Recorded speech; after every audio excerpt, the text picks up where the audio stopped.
Coup de cœur, nouveautés, Agenda, témoignages, lecture, rencontre, Micro-trottoir. création. Les bibliothèques de Perpignan Méditerranée Métropole présentent Les podcasts de Résolu.net. Au creux de l'oreille, votre nouvelle fenêtre sur la culture.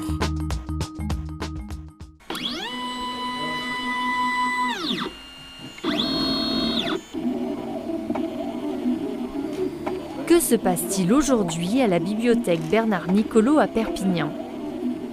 Posons la question à cette participante. Est-ce que tu peux nous dire exactement ce que tu as créé aujourd'hui ? Oui, j'ai créé un objet, c'est une boule de Noël. J'ai écrit Bon Nadal avec le prénom de ma fille que je vais mettre sur le sapin de Noël. Et en plus, on a choisi la couleur dorée.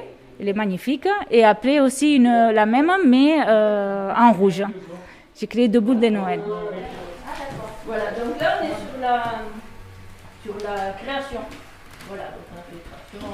Là c'était Noël, donc on a fait ça, petit gadget. Bonjour Mijo, merci de nous avoir accueillis à la bibliothèque Niccolò. Est-ce que tu peux nous parler de l'atelier d'aujourd'hui, s'il te plaît ? Oui, bonjour. Voilà, aujourd'hui c'est atelier impression 3D. Alors, impression 3D, ça a l'air ou très simple ou très compliqué selon comment on le regarde, mais c'est un peu des deux. C'est-à-dire le résultat, qu'est-ce que nous voulons faire ? Eh bien, nous voulons faire une décoration de Noël personnalisée. Voilà. Mais le matériel, comme tu vois aujourd'hui, nous sommes très équipés. 5 ordinateurs portables, les routeurs, on voit des fils partout, des rallonges, 2 imprimantes 3D, de différentes d'ailleurs. C'est beaucoup de matériel, beaucoup de technologie aujourd'hui, mais pour un résultat, je crois, quelque chose de sympa.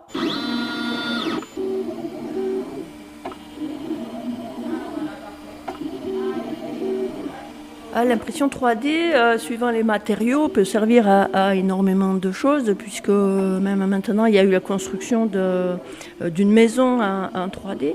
Mais sans aller jusque-là, on peut déjà parler de quelque chose de beaucoup plus simple, plus abordable. Tout simplement, les fabrications de pièces de rechange. Pour l'électroménager, par exemple. On a beaucoup d'électroménager avec des petites pièces qui sont en plastique. Et qui avait le temps, on doit remplacer toute une machine à laver, par exemple, parce qu'on a cassé un clapet. Et bien là, les fabricants, au lieu de garder les pièces et de vous les envoyer par la poste, donc ils garderont en mémoire uniquement les fichiers STL de ces pièces, qui pourraient arriver à des réparateurs locaux qui imprimeraient la pièce et ça serait beaucoup plus facile. On peut imaginer la réparation et donc une autre consommation.